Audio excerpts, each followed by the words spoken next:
Well, good morning, afternoon, evening, Monday. Let's just go with Monday. There you go. Let's just go with Monday.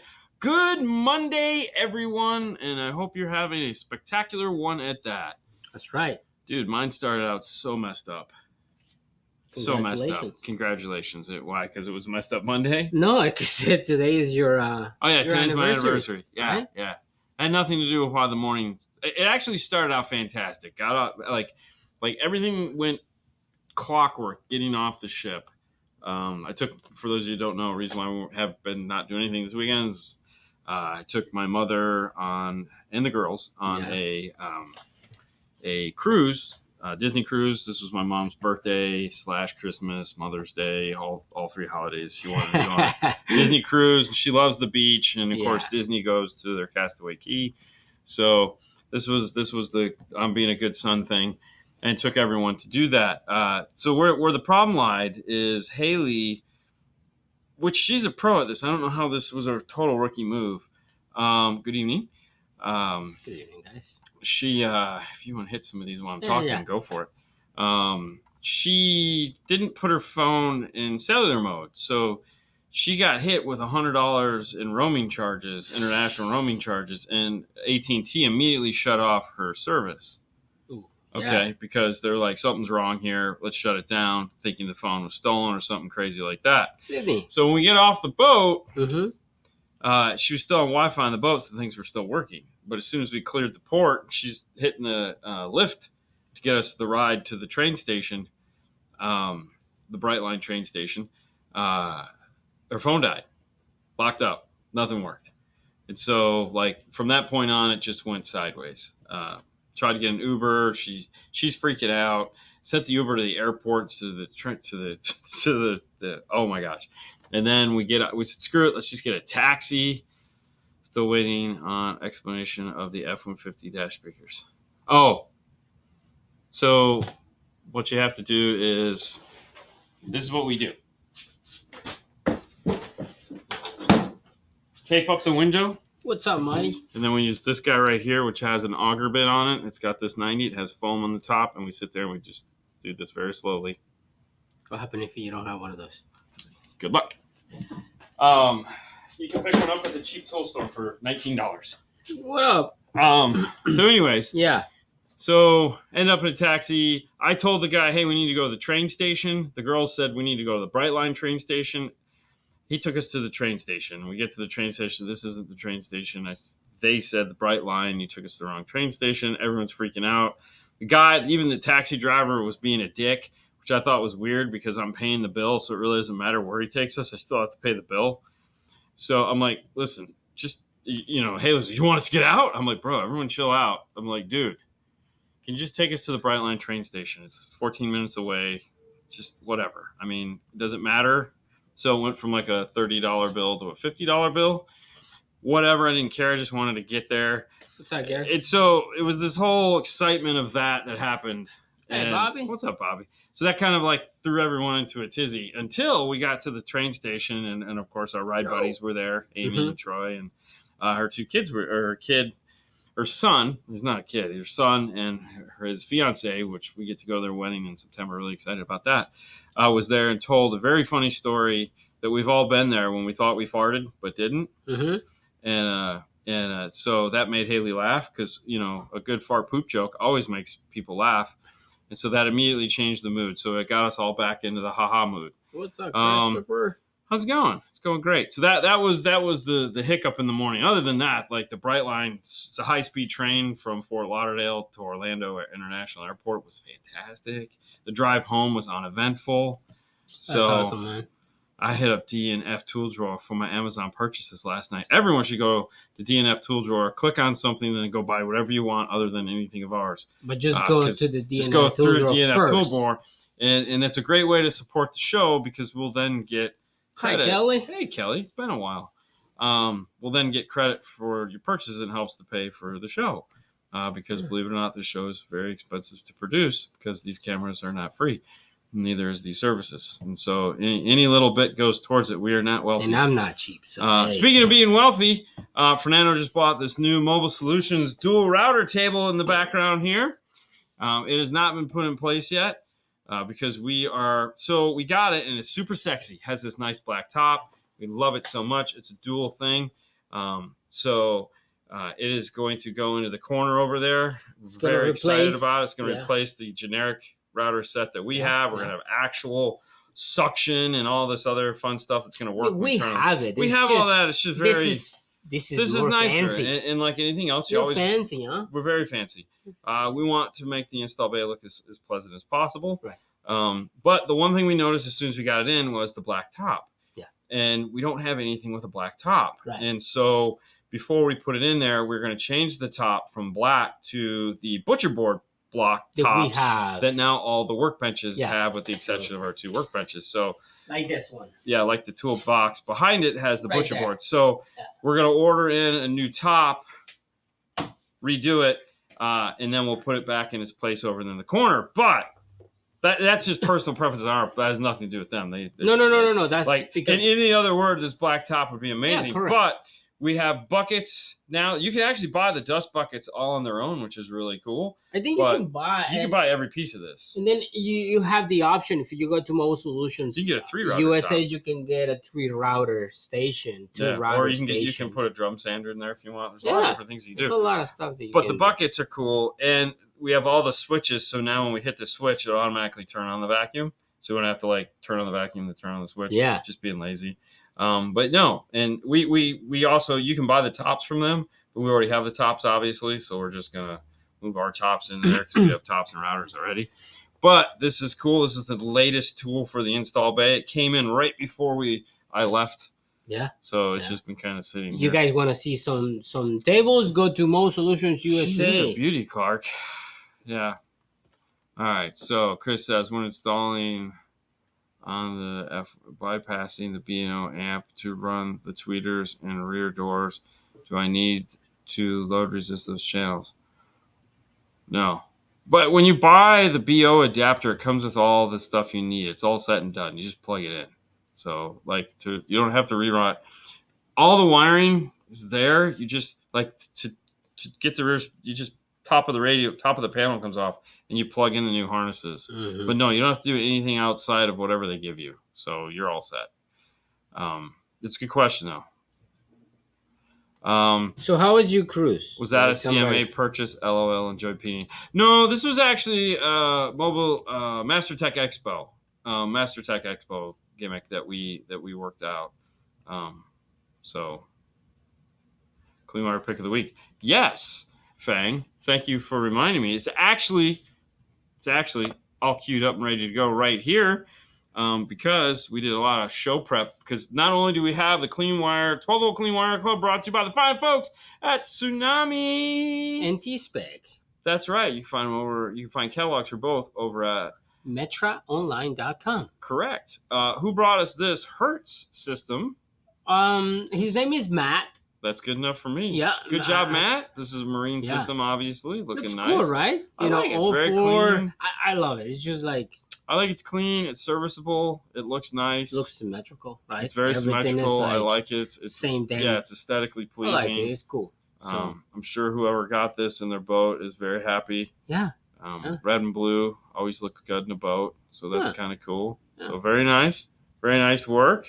Looking fantastic. Go to here, Facebook, Clean Wire Club, and submit your pictures. 12-volt Clean Wire 12-volt Clean Wire Club. Club. There is no other. There's many fakes, but only one real. So make sure you head over there and check that out. Now, today we have a new sponsor to announce. We've been talking about them a lot lately with Arc Audio. Arc Audio is officially a sponsor, and so we get to carry on the cool tradition of the DSP quick tips. And today we will have a quick tip DSP. But before we get to that, oh wait, no, that was wrong. We're gonna bring these guys on.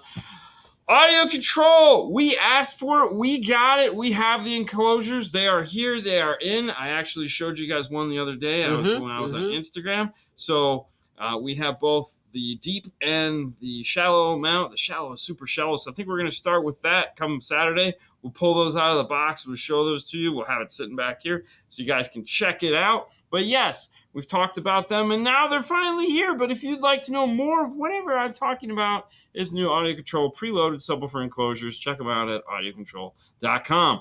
They're going to be our sponsor for the first 15 minutes of the show. Here we go. So, how was your weekend?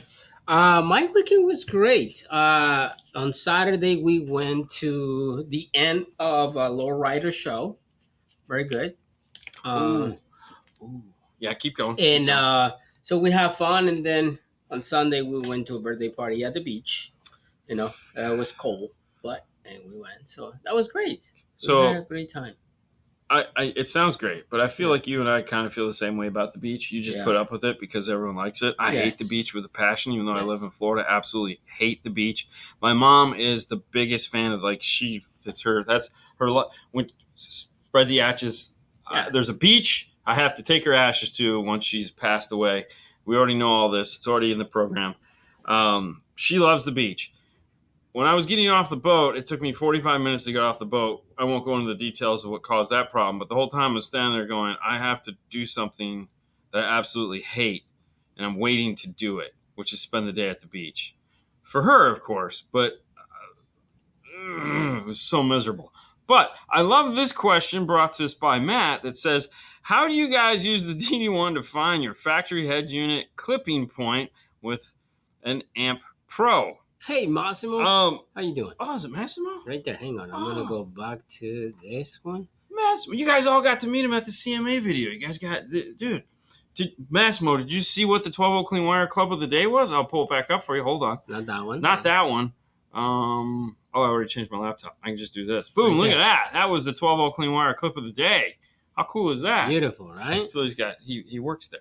It's his thing. It's like his gimmick. Man. There. So I had an amazing talk with Ken and Massimo at the CMA. I didn't tell you. I don't know if I told you about that. You mentioned something. It was fantastic. We were talking about a la carte speakers. Yeah. And some of the speakers that I would like to see, and oddly enough, they would like to see too, which was cool. I love it when you suggest something to a manufacturer and they just kind of nod their head like, yeah, we know we're doing that. Yeah. And you're like, oh, that's so cool. But one of the cool things about is they going to come the Prima line is that we can't talk about that is that they're a la carte. So like if you want to build that, anyways, thank you for tuning in, buddy. All right, so Amp Pro is actually quite simple because the Amp Pro treats the preamp section just like it gives you a preamp section. So it gives you a full frequency 20 to 20 level output. So it's just like if you were going to use a Kenwood or an Alpine or a Stinger High 10 or anything like that, your output is flat. There's no equalization applied to it when using an Amp Pro. So you would treat it just like a normal head unit.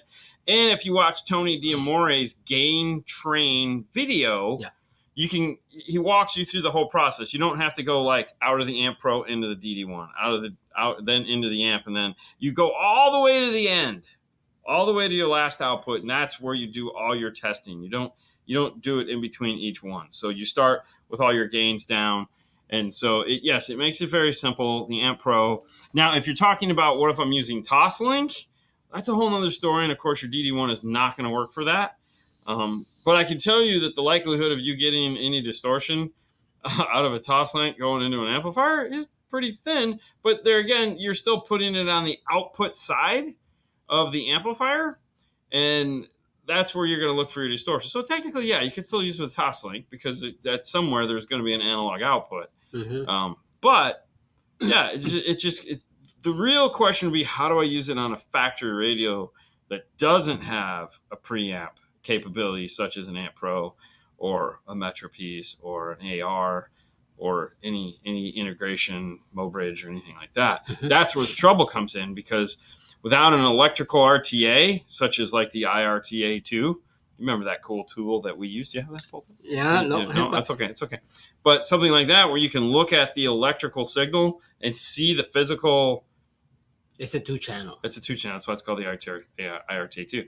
But you'll be able to see the physical representation of what sound is coming out of the radio, visual, not physical, visual. The visual, graphic. Then you can see, because like in why that's important is because they give you those two test tones. They give you 1,000 hertz and 40 hertz. And if it's got roll off on it, because it has a high pass filter, and like here's where all the music is playing, and here's where 40 hertz is at, well, that's going to be a problem. And if there's an EQ on it and there's a huge dip at 1,000 hertz, that's going to be another problem. So using an amp pro actually makes your life super simple. It's when you're using a factory radio, it kind of sucks. And now you say the amp pro.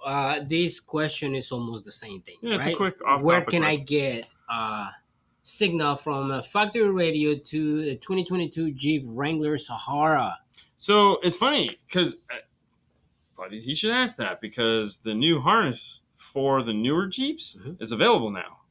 So what you're looking for is an amp pro. Okay, there again. Somebody asked the question in this Stinger pack forums was, what do I need to just install a subwoofer on a non-amplified radio? And the reality is you just got to tap a speaker, because the Amp Pro is capable of reflashing the radio to a premium audio system. So whether you have a base model audio or a premium audio, it will automatically fix that for you. So if it's a premium audio, you just plug it in and it gives you a set of 6-channel preamp outputs at 5 volts. If it is a non-premium audio, you plug it in, you shut the car, lock the door, let it sit for 20 minutes. You do that twice. And when you come back, the radio will be programmed, because that's all that separates the high-end radio from the base model radio, is just programming. So it reprograms the radio to think now it's the high-end radio, because it could have been. You never know. And then it gives you 6-channel 5-volt output. The problem with that is you have to put all amplification in at that point, because you are removing the deck power, which is what's powering everything else. So the other thing too is that you want to go to pack-audio.com and check it out, and they do have a new harness. The 2022 is still the older harness, but the 2023 and 2024, depending on what version of the Jeep you got, could be the new harness. And it's an extra piece you have to buy to add to your CH harness. CH harness. Yeah. So, but either way, Amp Pro. You could also do a DSR1, or you could PSM Pro from Arc Audio. So there's a lot of options. So those are done via AR, and they do the same thing. They reflash the radio. So there's like 3 options on the table for you, depending on what kind of money you want to spend. Yes, for sure. Yeah. Would that be the CH41 like my Challenger 300? It's exactly the same thing. Yep. So it might be. They may have is it a 42 now? I think it's 41 point something. It's 41.2.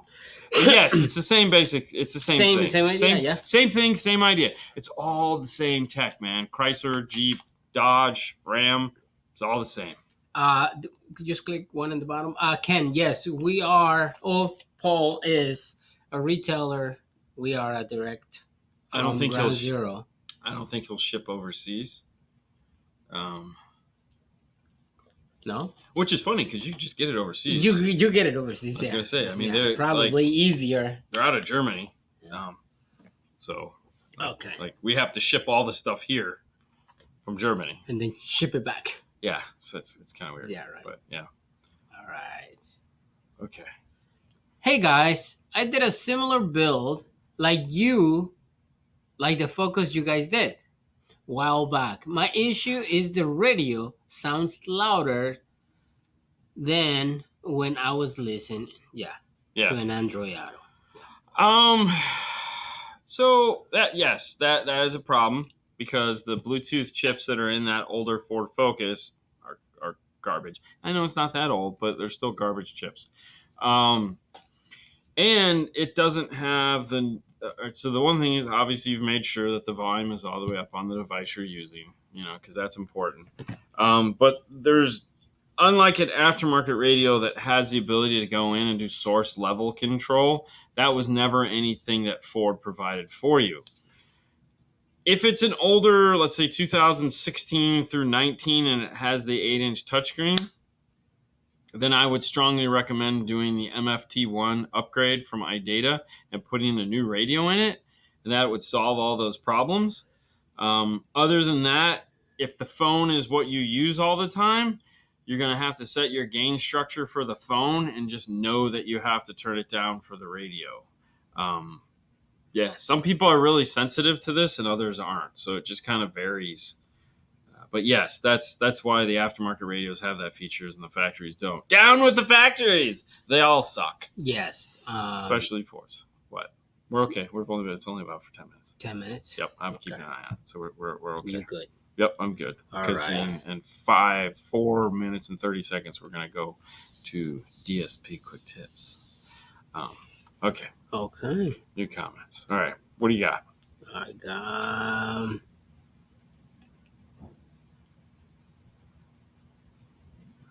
Oh, hold on. Bill's final comment on the Amp Pro question says, Yep. I connected the DSP to my Amp Pro in my 300 on your recommendation, and it worked like a champ. Thanks again for the advice. There you go, Bill. You got it. Oh, you got the double. I compete in SQ, and the judges say my doors have resonance. That's your favorite word. I love that word. I know. It's like, I have a resonance. What is that, and how could I fix it? Set at 70 to 200. Resonance is when the door vibrates. It gives you that. Okay, well, it can be the door. It can be the seatbelt. So it can be. It could be anything that is anything. vibrating and or giving it that wah sound. How do you fix that? You have to dampen and figure it out where it's the coming door. from. You have to figure out where it's coming. This is where a sine sweep or a tone generator comes in real handy, because you can just play 70 to 200 as you have it crossed over, and if you're going to be ballsy enough to play it at 70 hertz, you really have to have sound treatment on that door. You might want to look into a product from Black Hole called Black Hole Tile, which is really nice for doing that, because it's a little acoustic waterproof squares that lay into the door and help to just. The other thing too is sound treat the door panel, the door card itself. That is where most of that comes from, because it's plastic on plastic. It's a lot of layers and it's a lot of buzzing pieces. If they can hear any buzz, the other thing too is depending on what the speaker is firing into, meaning you have it crossed over at 70 hertz, which is a little low. It's coming into the floor well. If the kick panel or the center console is buzzing, or the glove box. Yeah. The other thing too is make sure that there's nothing in the doors. I've even seen guys take and put, which you've seen, the acoustic like insulation into, it's just basically insulation but gray, into the pockets to fill up all that dead air. So there's a lot of things that you can do to the door panel itself, but basically you have to sound treat the crap out of it to make it as solid as possible. What I would recommend is find out where it's coming from, and then you start getting from there. And the tone generation will allow you to do that, because you can go, woo, woo, and you'll hear the panel. Yes. Oh my God. So that's what they're talking about. And it's a common problem, man. I mean, it's for us to sound treat a car to where it has no resonance, you ain't got that kind of money. Oh my God. Cement is cheaper. In some cases it is. Dude, I mean, it wouldn't be the first time, right? Darren, hey, from the Pacific Northwest, what's happening? What? RIP MTX. No, they're still in business. Still in business. Yeah, who doesn't love MTX? Caesar is still running around. Yeah, Caesar's the man. Okay, I'm going to do this. Hit the off button here. Perfect. And I'm going to come over here to this tab right here. And I'm going to open up my laptop. And quick tips. And tap. Type in password. All right, guys, it's that time again. Oh, hang on. Hold on. Wait. There you go. Hey, there's the right one. Jesus. And this portion of the show is brought to you by Arc Audio. This is your DSP quick tip of the day. Yeah. Now, just so you know that any of these tips can be used with other DSPs. However, we're going to be using the Arc Audio software in order for that to happen. So I'm going to come over here to camera 4, and I'm going to do this so we're up on the top. As you can see, this Windows laptop is filled with everyone's software. We're looking for Arc DNA software. We're going to launch that here real quick. One of the cool features about the Arc DNA software is that it is constantly writing to the DSP. They should call him DNF software. Yeah, it is constantly writing to the DSP. Yeah. So, oh, hold on. Okay, it's already run. I got impatient. So, like, you can unplug and plug. I don't recommend this, but we have done it many, many times. We have just unplugged the thing and plugged it back in and turned the car off and turned the car back out. We have done this thing dirty so many times, and it just goes exactly where you left it. Like, it never has failed us once. It might, I'm knocking on wood because But it is. don't do that. Yeah, don't. But if you have to, yes, you're going to be fine. What we're going to talk about today is entering distance for delay. And the reason why we're going to do that is because they are what we like to call the math, because you have to use math in order to do that. And I have this cool worksheet that I've already set up. I think this is it here. It was there. That's a Twitter. Was it there? Yeah, this is it. Here we go. No, that's not it. This is it. There you go. All right, so we're just gonna open with preview. Perfect. Go full screen. Beautiful. Okay, so you have to do math, and I'm gonna give you an example of that. But before we do that, we're gonna come over here and we're gonna select delay and polarity, which is gonna give you this screen right here, and you can group them together if you like, which is cool. But first, we want to get to our basic point.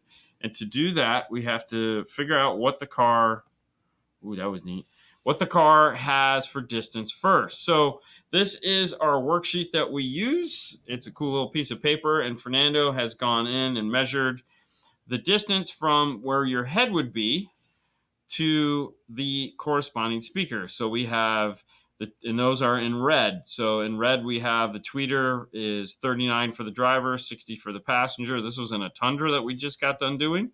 48 for the mid, 65 on the passenger side, 52 and 69 respectively. And the rears were 35, 60, and the sub was 49. Now we have to do math. So this is a subtraction problem. We are looking for the 0 point. And the 0 point is a speaker that is farthest away, which is usually going to be which is usually going to be the passenger front mid bass, which in this case is 69 inches. That is going to be the 0 point, and that is going to be what we are going to use to subtract all our other numbers from. So you see this basic math problem located here, which is the driver's front tweeter. We're subtracting 39 from 69, and we are getting 30 inches. So in blue, we have the math that we've done. So 30 inches is the number we're going to enter. 9 inches, 21, 4. So those numbers are what are going to be put into the software. So we'll come back over here to the software. And the first thing we want to do is come to the tweeter here. And we're going to type in 30. And if I could see this. No. 30. 30, and then we're going to type in 9, enter, and then 21. Okay. 4. 17. And this is all stuff that you can do, 0. like, like when he's finishing some stuff open in the car, 34. I'll plug in the laptop to the computer, start adding this stuff in with my crossovers 9. and stuff like that. My sub is on 20. 12. 20. It's going to be 20. But enter. Okay, so the one thing you have to make sure that you do correct is that those numbers corresponding to the numbers you just put in are the that is correct. So 1 and 2 is tweeters, 3 and 4 is mid, 5 and 6 is mid bass, 7 and 8 would be rear, 9 and 10 are nothing in this case, 11 is nothing, 12 is our subwoofer. So now that we have those numbers in, we can switch over to the part to where when we're actually going to tune the car. So now that we're done and we're like listening to it and we're like, man, we're starting to isolate. So we're playing just the tweeters, we're playing just the mid range, we're playing just the mid bass, and we're checking to see what is going on. So we go over here to the levels page and we start adjusting the levels, and we're adjusting the levels way too much. It's like, oh, why is that 6? That should not be 6. So what that means is we want to go back in and we want to look at these, and we might need to check some of these numbers because these numbers can be off. Depending on where we're now sitting in the car. So it's okay to do that, but you can do grouping. So if I wanted to take the whole driver's side of the car, or possibly, like, let's say the mid bass is perfect, it's just the mid range and tweeter that are wrong. I can put this on group 1. I can put the mid range on group 1. And now when I make an adjustment to that, I can just click on this, and I can just use my arrows, it's going to move both output 1 and output 3. And as I hit my little tab button here, if I want to do something drastic, I can do this. You can kind of see what's happening. And I can do that for all channels. Now, if I get in there and I was like, oh, hey, wait, now that I've gotten those, and I'm like, oh, the mid bass was wrong too, I can add that in, and now the mid bass will move with them. So now I can adjust all of them the same. And if I wanted to, I can go back over here to levels, and I have the same thing too. I can group the levels together. So that makes it really cool in order to set that up. But remember, you have to do some math to get to those to get to those delay points to make your life easy. If you enter in the full number, well, just don't do that.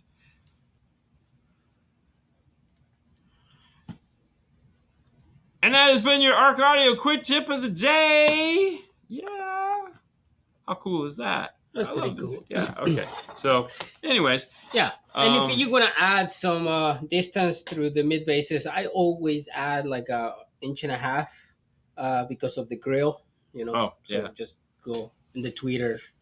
Yeah, it's okay. Like the thing, like if you don't know like the distances between, because you're going to estimate, because what you're really going for is where the voice coil and the cone meet each other. Yep. And so it's not to like the surround, it's to the center where the voice coil and the cone meet each other. So if you look at a speaker, it could be like if you just go to the grill, you might need to add another 3 inches to it. That's why I say there could be some drift here and there. But as long as they're all measured at the same, so like if you just go to the grill on alls, then it's like even doing that could be weird because the grill in the mid range is going to be closer than the grill in the mid bass. So you can't just like kind of have to think it through or measure it when the door panel's off. Oh, look at that. It's the famous Pedro. It is the famous Pedro. The back of his head looks so fantastic. Yeah. Anyways, thank you. All right, let's come over here. Okay. And we're going to do this. And we're going to pull that up. And that is not the button I wanted to press. Jeez, oh man. You can tell we haven't done this in a minute. Hey, this next portion of the show is brought to you by the fine folks up at Scony-America.com. That's right. Fernando just got his new vehicle, and he is super excited for us to get to work on it. We have some stuff we need to do before we get to that point. But that over there, that is the ever-elusive 430 sitting on there. Just was waiting to go back in his car. Oh, so sexy. Christian was shocked how hot it got. He buried it in underneath the seat. He's like, it got hot. Yeah, it's a Class AAB amplifier. Beautiful amplifier. That's the hottest amplifiers on the planet. Yeah. It's crazy. Yeah. Tighten up. Sorry, man. Sorry. All right. Let me answer. Oh, okay. So what? Can you put Ken right there? Yeah. Hold on. I'm just gonna. Yep. Traceright.com will do the math for you. I know what he's talking about. No. Yeah, there are a couple out. There is some math. Like if you don't want to do the math, you can. I mean, you have to. There again, I like to do the math. I don't know. I like to do stuff the hard way sometimes, just because it helps me to understand why things are working the way they're working, which I think is important. Yeah. Knowing what's going on in the back end, because they're not asking you to do the milliseconds conversion, but we did do a video on that when WaveTech had their little guy where you had to do the math, like you had to find the 0 point and then you had to do the millisecond conversion. So that, that was circle thing. Yeah, that was fun. The solar system. The solar system of sound, baby. Yeah. All right. So. All right. Hang on. I have this one right there just because. Hi, guys. Hey. I'm using a Kicker Key 200.4 as a line driver to a Kicker 360.4 bridge for mid bass. Should I do the tune on the key and then connect the 360.4, or do you tune with it connected? Thanks. Oh, that is a good question, because technically, because level controls, that's a good question. When it was pitched to me years ago, when they said that this is something you could do, what they basically implied was that the key would be in the car first, and you would set it up as it would already be in the car and functioning the way it would want. And then if you wanted to use it as a line driver, you would attach the amplifiers after the key had already done its work. And the reality is that kind of makes the most sense. Although I don't know if it would matter because the volume is going to be low because you don't set the key with the volume with the gain up. You set the gain after you get done with the keys. So with that particular key, so like the 200.4, the gain is done after the peak lights are after you've set it up and it's done its equalization, which makes sense because it's doing what it needs to do. So honestly, I don't think it matters at all. But what will you do after? The way they pitched it, it seemed like you would do it the key first and then add the amplifier. So, but I don't see why it would matter either way, because it's just I don't think it would matter because it's not looking at the volume. It doesn't do. I mean it. I mean, I could see where it's like it could be trying to correct acoustically, like if the volume differential between what it's expecting to see and what it's seeing is so drastic, maybe it pulls things down. You know what I'm saying? Because maybe the volume is way beyond what it's supposed to be looking at. So, I mean, I feel the safest bet would be to just do the 200.4 first and then add your power to it if you want to play it safe. That's a good question, man. Yeah, but that's a good question. And next time we do talk to them, which we're going to be talking to them tomorrow, if I can remember that. Yeah, we have a meeting at like 11. I just remembered. If I don't know if I'll have time to talk to them about that tomorrow, but I will add that. That's a good question to see what would matter. So look at El Fuego. All right, hold on. Let me go back to. Thank you, El Fuego. Let me go to here for a second. Since you have installed a few of the A to B interface modules, where do you start on your levels when doing a three-way setup after setting up crossovers? Do you start on mid-bass for levels? So I don't worry. Everything starts at 0 and it all comes down to the DSP. So I'm looking at the DSP with my RTA and I'm seeing what I'm at the output. So I'm doing acoustics and I'm looking at the graph to see where levels are at and where they need to be. So the first level adjustment I do is done after I've EQ'd the front tweeter and I've EQ'd the front mid-range and I've brought the front, let's say the left together and the right together, and I've looked at those two to make sure everything matches the way it's supposed to. And then I'll look at the differential between the tweeter and the mid-range depending on how hot I want it. Because I know the mid-bass is typically going to be louder than, it's going to have a lot of kick to it. So it's getting to me, I feel the most important is the tweeter to mid-range transition, and then the mid-range to mid-bass to make sure that there's no just disappears and has weirdness. But everything is a step-by-step process as I'm going through the tune. And then when I'm done, I sit in the car and I listen to it and see because the computer only gets you close. Sometimes it's like, oh, those tweeters are definitely too hot, or those tweeters are hot enough, or the mid bass is kind of lacking, and so then I'll bring that up. I feel the mid range is kind of the point in there that is, because it's right at that easy frequency that we hear. So those are typically the things that get like the least amount of attention. Like sometimes it's like, okay, those need to just dial it down just a hair, because they just get really excited. And then you can just get a weird, hey, what's going on? And it's like, ugh. So, but yeah. 3-way front stage speaker, $750 to $1,500 range. Thoughts, recommendations running active with 200 on each mid bass and 150 on each mid-range tweeter. I mean, that puts you into flax. That puts you into flax. It's really close to hybrids. 200? No, the price. Oh, the price, 7. Yeah. I mean, okay. I'm immediately going to the top price point as a typical sales guy would. I didn't hear the bottom number. I heard the top number.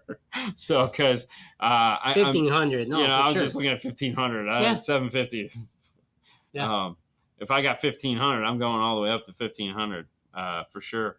But most what we would sell here is probably either a set of the Morel hybrids or the Focal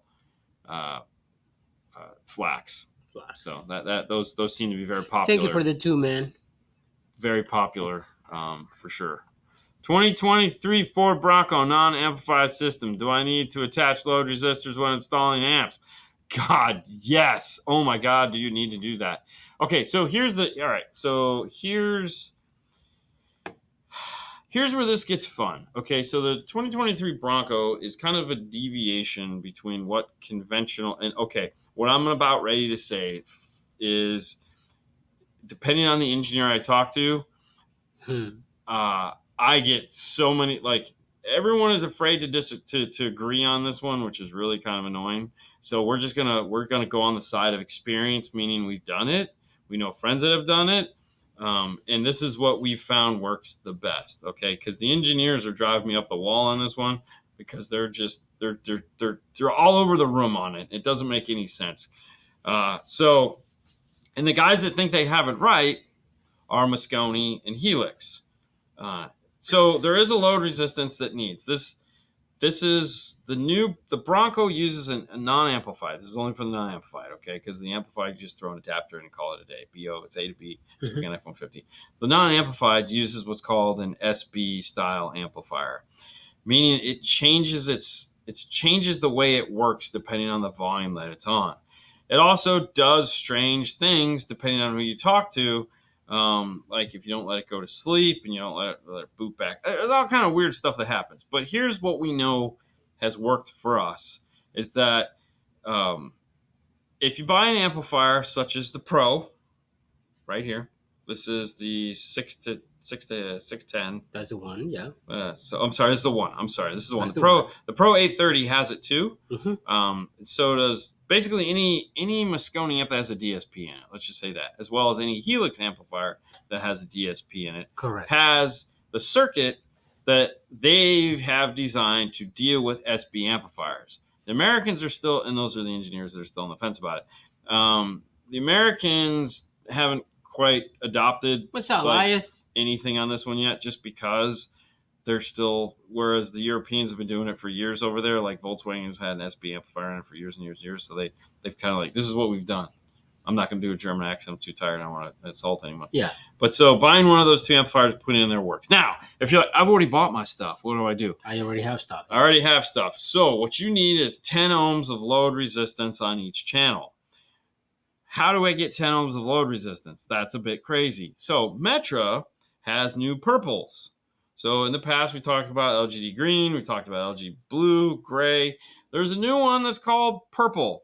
Audio Control does not have it yet, but Metra does, and it's the new LGD purple. Okay, so you want purple ones. Purple ones are 10 ohm load resistors, and you got to load down all 4 channels with the 10 ohm load resistors. Do not put them in the dash. Put them back behind the amplifier. They are going to get hot. It is a 10 ohm load resistor. It has to be 10. Can be like 10. 12, 15. No, 10 seems to be what works the best. Everyone has kind of agreed on that. If you're not going to get an SB compatible amplifier. Now, Helix does make a high level to low level adapter that is supposedly SB compatible that is working. I have not tested that yet, so I don't know. It's still on those two brands, Helix and yes. Moscone. So now for audio control, if you call up Jeff Smith tonight and you say, "Hey Jeff, what do I use for load resistors?" He will tell you to use 2 sets of LGD greens in parallel with one another because they're 20 ohm load resistors, and if you put 2 in parallel, guess what you get? 10 ohm load resistor. So those are your options as far as how do I hook up to a new 2023 Bronco. And if you look at the systems that we posted on those, one of them had a Helix and the other one had a Moscone. Because I got to be honest with you, I like simple. Everybody likes simple. All right, let's go to this. When putting a resistor and a capacitor on a tweeter, which one comes first? So I haven't designed a passive tweeter crossover in, I don't know, 25 years. Wow. I really don't have the answer to this. Yeah. However, Google's amazing. So Google will tell you, depending on what time you're trying to build a 12 dB crossover. So just type in 12 dB passive crossover into Google's, and it'll give you a diagram of where the resistor. Actually, yeah, it's a resistor. I don't know what you're trying to do there. Resistor and a capacitor. It's just like a tweet. That's still a 6 dB because it's not a coil. That's a capacitor. Yeah, it's a capacitor and a resistor. It's totally different. Well, no, he's trying to change the the volume of the tweeter because the resistor will change the volume of the tweeter. So, yeah, I still haven't done one of those in a long time. Yeah. That's called Go Active. Make life easy. German accent on Sage's voice. Oh gosh, that's so bad, right? That's Donkey Shane 9. Anyways, okay. The heck is that noise? Oh, he's drilling over there. Mm-hmm. Okay, cool. All right, pull up the next one for me. All right, got this one. All right, I'm just gonna switch over here to this real quick. Perfect. I have a 2023 Toyota Tundra with the JBL 12 speaker system. Is there anything available for this setup that I can replace the factory amp? So I know PAC is working on it. I don't know if the current PAC Amp Pro works on that particular car yet. It may. So if you've already looked at the PAC Amp Pros and they've said no, you may want to call them because in some cases there is like a workaround. So in other words, they have what needs to be done. They're waiting on the harnesses. So you may be able to, if you're willing to cut and tap into your harness, you may be able to call and have them give you the information to do that. Otherwise, I'd say no more than 6 months, there'll be a piece available for you. Because we're in the same boat. We're waiting for that too. But definitely head over to Amp Pro and see if the current one out will work. And if it doesn't, just be patient a little bit. Mm-hmm. I mean, it's worth the wait. What's up from Trinidad? Of course, it is a Tundra. It is Does that have that new radio though? That might have. That might be that new dash. Radio. Yeah. If it's not the new dash, just put a new radio on it. If it's the new one. Here you go, Dave. This is funny. I met Jeff Smith Sunday at Traffic Jams. That's because he lives in Georgia. Oh, that's right. Traffic Jams had They had a big car show. Yeah, they show in a big truck, big kicker truck that they did. Awesome from Shaq. The Rock has never been here. However, if you're a wrestling fan, I have worked on Macho Man's car, and he is as dumb as he sounds. 100%. He's a great, nice guy. Stupid as shit. I was a big fan though, so I was totally like, yeah, I was really excited to meet him, and I still was excited even after talking to him. I was like, yeah, I mean, he's been dropped on his head one too many times. And then the other wrestling is we have a sushi shop in our place called Ken Sushi, and Hulk Hogan likes to park his car right in front of the store here and walk down there and get sushi. He has another car stereo shop that was his neighbor's shop that he still goes to, so that's cool, which is fine. But yeah, there's our wrestling moments for you. Yeah. Yeah, I know, right? I mean, I still feel meeting been Jeff to Smith would be that's way it. cooler. I'm just saying, I still feel like meeting Jeff would probably be cooler. Yes. What's up, Angel? How are you doing? Man? All right, so what do we got here? Is there a small amp comparable to the JL RD 1500.1 to power 2 12W7s you would recommend? So yeah, actually, there's a CS kicker CS CR. There's a kicker yellow series that is a 1200 and an 1800. So they make something that's a little bigger and a little smaller. Mm-hmm. And then Rockford probably has the 1800. Yeah. And then Rockford has the R1. Well, they have the R1 1200, which would be like 1400 watts, and then they have the BD 1500.1. But those other two probably more in line with the RD, I think. Mm-hmm. Anyways, so thank you for your question. What do you got, Fernando? When are you starting the new lab? Probably April, May, probably June. Gotta be honest with you, probably gonna be about June. Yeah. Probably June before we have time to actually start mapping it out. We have a lot of things that we need to get lined up before we get to that point, like just getting the car ready. The first thing we're gonna do is a new radio. So we're just waiting on them to send us the parts to do that, and then we have to figure out what radio we're gonna put in it. I have iData. I have a 2023 Toyota Tundra. We already answered that. Available, set up? Yeah, we already went over that one. Okay. Yep. Right there. Okay. Are 5-channel amps a good idea for a simple system with sub? So that's a great question, and it is for many reasons that you're unaware of. And I'm gonna tell you what some of those are. So depending on who you talk to in the 12-volt community, you're gonna get different answers on this, and I'm gonna explain why. He got a Volkswagen Taos. Yeah. Taos, whatever.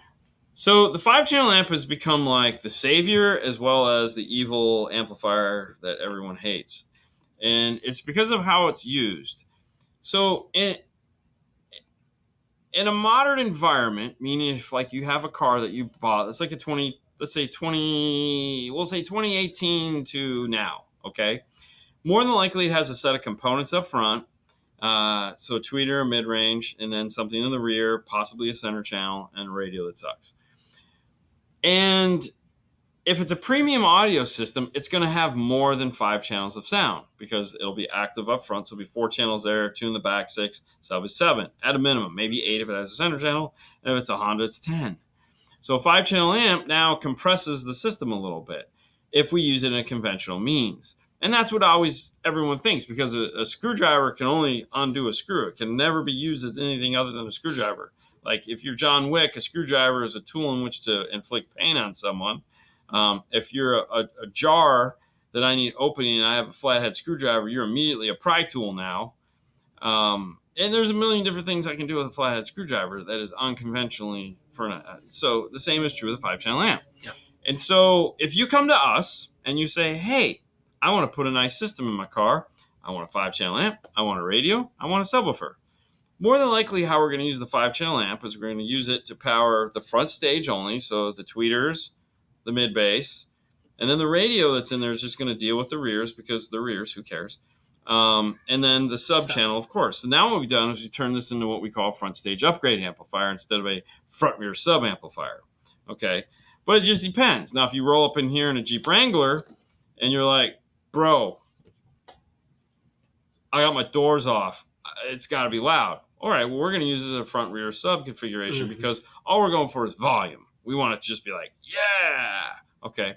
And that's true for most applications. The problem that we run into, and the thinking is if I'm putting, the front speakers, which is usually my best speakers, and it's going to have a tweeter mid-range, and it's going to have a big passive crossover. I'm putting, let's say, 70 watts to those. And then I have this cheap set of coaxials in the back that aren't really doing much of anything. I'm putting that same 70 watts to those. It seems like a waste. And that's why it gets such a bad rap, is because most people haven't figured out, well, then don't use it to power it, use it to power the front. Hell, even turning it into a 3-channel amp and bridging it on the front speakers is going to give you a better result because now they're louder, which is what you really want. So, yes, could you do that? Is it a good idea? Yes, it is a good idea. But it just depends on the idea that you have, is whether your idea of its use is good or not. So there's some options just thrown at you depending on what you're looking for. Run with it. What's up, buddy? Late to the show, but hey, he sent me a video while I was on my cruise. I didn't get to see it till I got home. That type of video? No, I didn't get to see the video. I'm wow. I didn't get to stare longingly into his video while I was on my cruise. But it was his cousin eating a Boston cream donut. Oh, okay. Dictated in the heaviest box. I thought he went and had his Coke, his Diet Coke and everything. No, but he was telling me about how he had a Diet Coke and a turkey sandwich with his Then he sent you a video with somebody's. Yeah. Anyways, yeah, it was. But hi, Mike. Hi, Boston. What's up, buddy? Number 2 pencils are fixes for all. A pencil. He killed a man with a pencil. Sorry, DSP Talk with Brian. He says he doesn't adjust EQ more than 0.5 dB on most frequencies. How do you get close to target curve when that small of adjustment? I don't know if that's taken out of context or not, but I've seen some of his stuff and it will get adjusted. But sometimes it comes down to crossover. So crossover and level. So there is stuff to be said there, meaning outside of the EQ portion of it. When Jeff had the ARC audio in his, he only made 2 EQ adjustments on his whole system, and it sounded amazing. It was all done through EQ delay, and level. So there's plenty of ways to skin a cat to get things done. Yeah. So it's just a matter, and then it also comes down to speaker choice, right, and speaker location. Speaker location. So 100%. there's a lot of non-computer stuff you can do before we get to that. But the problem is that if like in Brian's car, he built his 8 pillars and he cut, he did everything he could to minimize, so minimize his losses, as it were. So yeah, it's just that. Mm-hmm. But there again, don't compare yourself to Brian. Brian is a superstar. That's a superhero for sure. Yeah, we don't compare ourselves to Brian because it's not fair. He's got years of experience, and this is what he does on a level that very few people do. So we don't want to, don't worry about what Brian does. Right. Brian does Brian really well. Let Brian do that. You do you, and do the best you that you can. Yeah. I really appreciate you guys keeping karate alive. Dave, we appreciate it too. It helps me pay for my house. And my rent. And your rent. Hey guys, I have Morel carbon 3-way components in my F-150. Would a coaxial 6.5 Morel Virtus in the center of the dash a good idea? Or would the MM3 be better? That's interesting because like the 6.45, like I'm assuming we're in carbon Virtus, of course, thin one, 6.5 on the top of the dash. And the dash. If you just F-150, I mean, you got the whole pocket there, so I'm assuming you can pretty much do whatever you want to do that. I think really this is just a question of how much you want to modify it. I think that the coaxial would be a better idea because you're going to get the tweeter, and the MM3 is going to be lacking in the tweeter, so you're eventually going to want to put a tweeter in it. So if you could fit the 6.5-inch coaxial in there, why not? The problem is that you need to match those. So if you're going to get, if like you have the carbon 3-way, you need something. See, that's where the problem comes in. Is you almost want to go with. See, the reality is you need the mid range and the tweeter from the carbon set to go up in there, because I think going with the Virtus, it sounds so much different than the carbon. Mm-hmm. I think that's where you would have a problem. Is you'd have to EQ the crap out of it. Whereas if you just had 3 matching speakers across the dash, it would probably sound better. Would you do the hybrids? No, I would get the tweeter in the mid from the carbon set because you have room. Why would you not? And just that. Yeah, you got plenty of room. Just I mean, think of it. Yes, I mean, just to give you an idea, my home stereo, which I bought 3 of the same speakers, so I have my left and right. They didn't make a center. I just bought another one of those, and so that all 3 speakers are identical. So that as something is moving across or something is focused in the center, it all matches and it all sounds the same. I think you're going to have to spend a lot of time EQing. Like, it doesn't make sense at that point. If you just got the carbon mid-range and tweeter, it's all the same speakers. It's just going to sound better. Yeah. If you're really trying to, so that's my thought. For whatever it's worth, that is my thought. All right, well, we're going to do this. I'm going to shut that off. Thank you so much, guys. Hide Kirk. Okay. Thank you. Hey, guys, thank you so much for playing along with us today. Big shout out, big thank you to our sponsors, Audio Control, Arc Audio, Moscone, Gladen, as well as Focal. You guys can head over to all their corresponding web pages and find all the cool stuff that they sell if you're interested in doing that, which we think you are. Yeah. If you have ideas for what you'd like to see us talk about on the software side of things for the DSP talk, let us know. Let us know. We'll talk it over with them and see if that's something that they're interested in us talking about. And if you're looking for a cool piece, a new tool, go to DNF tool drawer and pick up a 2-channel RTA. The iRTA too. It's amazing. Or if you need a cool router table, Mobile Solutions. But just go to DNF tool drawer and then just go. I don't have a link to that there. I know. I mean, if you go to DNF tool drawer and you click on the wire ruler, that'll take you over to Mobile Solutions. There you go. See, that's a good one. Yes, actually, it is called. Okay, so Timber. It's not Tim. It's timbre is how they pronounce it. Although timber, Yes, it's when It's all in the Spanish. speakers sound the same, so that or all the speaker characteristics are the same. So yes, very much so. That is what it is called. And that's it, guys. Thank you so much for playing along with us tonight. We will be back Friday for the news. Thursday night, I'll be over at the Hi-Fi Vega channel doing crazy stuff there. Yeah, and then Saturday night, yeah, we'll do Saturday night. And then I'll leave directly after that because I got silly crap to do. That's right. So yeah, we got a normal week for you guys coming up that you guys will know about. Everything else is behind the scenes. See you guys tomorrow. 5 minutes 5 star. Over on Instagram. Bye. Bye.